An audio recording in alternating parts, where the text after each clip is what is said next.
എന്തൊരുക്കം?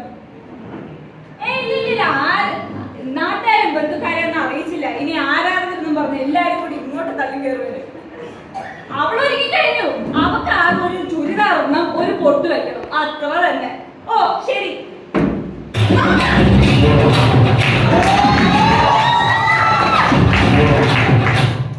നീ ഇതാരെ അടിക്കാൻ പോണത്? അടിക്കണോ? എന്റെ മാമനായി പോയി. നീ കാര്യം പറ. ഞാൻ അപ്പോഴേ പറഞ്ഞത് എനിക്കൊന്നും വേണ്ട, ഒരു സിമ്പിൾ ചുരിദാർ മതിയായിരുന്നു. എടി സിമ്പിൾ ചുരിദാർ ഇടാനേ നിന്നെ പെണ്ണ് കാണാൻ വന്നത് ചില്ലറക്കാരനല്ല, സീരിയൽ നടന. പിന്നെ നീ കണ്ടിട്ടില്ലേ ഈ സീരിയലിനകത്തൊക്കെ ഇരിക്കുമ്പോഴും നടക്കുമ്പോഴും കഴിക്കുമ്പോഴും എന്തിന് ഉറപ്പണിക്ക് വരുമ്പോഴും ഇതേ പോലത്തല്ലേ നിൽക്കുന്നത്? എടി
Hello, Mr. Ninjala. Sorry.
മരിച്ചു.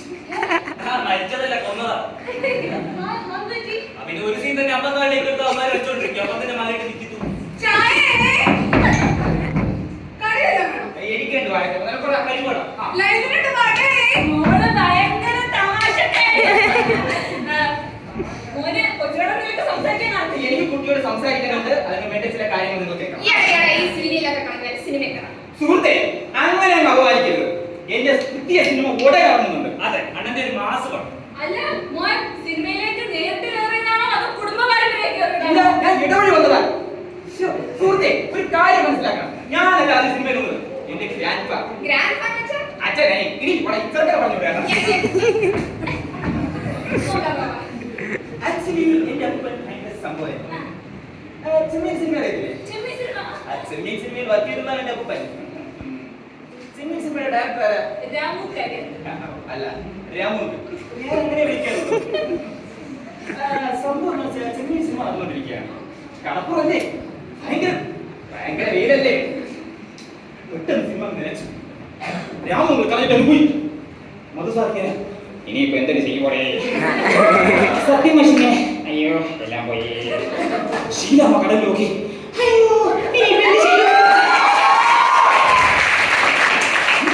എന്ത് ചെയ്യും? എന്ത് ചെയ്യും? എന്റെ അപ്പൻ ബുദ്ധി പ്രയോഗിച്ചു. സമാധാന പ്രിയനായിരുന്നു എന്റെ അപ്പൻ. അപ്പൻ എല്ലാരും വിളിച്ചിട്ട് പറഞ്ഞു, വരും നമുക്ക് എല്ലാവർക്കും കൂടി രാമന്റെ വീട്ടിലേക്ക് പോവാം. രാമങ്ങളുടെ വിളിച്ചപ്പോ രാമങ്ങളുടെ കാര്യമായി കാര്യം കെട്ടി ഇങ്ങനെ ഇരിക്കുകയാണ്. രാമങ്ങളുടെ തീരെ താല്പര്യമില്ല. അപ്പോൾ എന്റെ അപ്പൻ പറഞ്ഞു, രാമു ഇങ്ങനെ പോയാൽ ശരിയാവത്തില്ല. നമ്മളൊന്ന് ആദ്യം പിടിച്ച പ്രസിഡന്റിന്റെ സ്വർണ്ണം നമ്മുടെ വീട്ടിൽ ഇരിക്കും. നീ എന്നിട്ട് ശ്രമിച്ചത് ചെയ്ത് തീർക്ക്. അപ്പൊ രാമങ്ങളുടെ സ്റ്റൈൽ എനിക്ക് നീ പറഞ്ഞു, ഇതുവരെ ഞാൻ തമാശക്കായിരുന്നു, ഇനി കാര്യമായിട്ടാണ്. രാമു കാര്യം തന്നെ, സത്യം രാമു കാര്യമായിട്ട്. എന്താണ്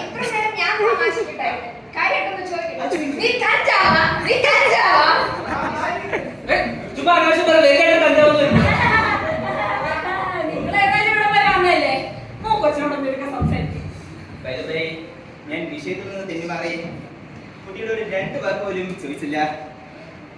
എന്താ പേര്?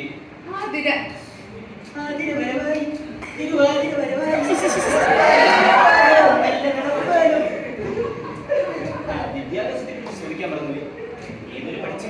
ഡിഗ്രി കഴിഞ്ഞു, PhD പഠിക്കും. എന്താ പഠിക്കാതെ? ആരെ കുട്ടിയെ പഠിക്കാൻ ശ്രമിക്കുക? ആരെ പഠിക്കാൻ ശ്രമിക്കുക? മോ വേറെ എന്തെങ്കിലും ചെയ്യേ? പ്രേമുണ്ടോ? എന്താ ചേട്ടൻ ചോദിച്ചേ? പ്രേമോ? സത്യത്തിൽ പ്രണയം വെച്ച് എന്താ? എന്താണ് എനിക്കറിയില്ല, പക്ഷെ അതിന്റെ ബാക്കി മാത്രമാണിത്. കാര്യം ഇത്രയൊക്കെ ആയ സ്ഥിതിക്ക് മോനെ കൊച്ചിനെ ഇഷ്ടമായോ? ഇപ്പൊ കെട്ടി തന്നാ ഞാനേ കൊണ്ടുപോവാം. മോക്ക് എങ്ങനെയാ? ചെക്കനെ ഇഷ്ടമായോ? എനിക്കൊന്ന് ആലോചിക്കണം. അപ്പൊ ഹോപ്പുണ്ട്. അല്ല എനിക്കിഷ്ടം. അപ്പൊ ഒരു കോപ്പുമില്ല. അപ്പൊ കല്യാണം ഉറപ്പിച്ചിട്ട് നിങ്ങൾ ചെറുക്കൻ എന്ത് കൊടുക്കും? അതെന്ത് ചോദ്യം? എന്റെ പേരിലുള്ളതെല്ലാം ഞാൻ എന്റെ മോക്കല്ലേ കൊടുക്കണത്. നിങ്ങളുടെ പേരിൽ എന്തൊക്കെയുണ്ട്? എന്റെ പേരില് കുറെ സ്വത്തും കാര്യങ്ങളും എന്റെ പേരില് കുറെ സ്വത്തും കാര്യങ്ങളൊക്കെ അതെല്ലാം ഞാൻ എന്റെ മോക്ക് കൊടുക്കും. അന്നത്തെ ഭാഗ്യം. പിന്നെ ഒരു കാര്യമുണ്ട്, എല്ലാം കൊടുത്തു കഴിഞ്ഞിട്ട് പിന്നെ പോലീസ് സ്റ്റേഷനിൽ പോയി പരാതി കൊടുക്കുക, അവിടെ നിന്ന് കോടതി പോവുക, പിന്നെ റിമാൻഡ് ചെയ്യുക, അങ്ങനെ എന്റെ മോക്ക് കൊടുക്കുന്ന കാര്യത്തിൽ ഞാൻ അങ്ങനെ കണക്ക് പറയില്ല. ഞാൻ കൊടുത്തതാ. പിന്നെ പണ്ട് രാഘവമാവൻ പറഞ്ഞത്. അതെ, രാഘവമാവൻ. നിങ്ങളുടെ ആദ്യത്തെ പേരുടെ സ്വന്തം അത് മറ്റേ ദമയന്തി വന്നിട്ട് അത് മറ്റേ തങ്കമണി വന്നിട്ട് അത് മറ്റേ ബിന്ദു വന്നിട്ട് പോയില്ല. ആ നിങ്ങളിങ്ങനെ ചോദിച്ചോണ്ടിരിക്കില്ല, എനിക്ക് വൈകുന്നേരം വരെ പറയാൻ സമയം ഉണ്ടാവും.